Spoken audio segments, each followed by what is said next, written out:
नीचे गिरा ना वो 3 दिन बाद पहुंचता है। और अचानक रोड रोलर का ब्रेक फेल, फिर ये नीचे था गाड़ी, ये मैं छोड़ा नहीं, जरा भी खसका ना तो गया। देवा शपथ, इंजन रॉकेट के माफी उड़ रहा था, धका धका धका धका धका धका धका धका धका, रोक नहीं सकता था, बर्फ थी ना। और फिर मेरे दिमाग की बत्ती जली। फिर मैं स्टीयरिंग में उंगली डाल के जो चक्री घुमाई, रोड रोलर जगह पे घर घर घर घर घर घर घर घर ये घर घर घर घर घर घर धड़ाक।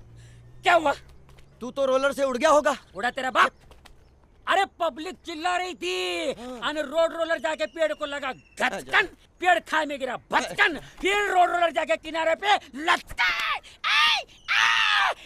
ये किनारे पे ये ऐसा बैलेंस, ये बैलेंस सब पब्लिक देख रही थी। मैं ऐसा निकल के किनारे पे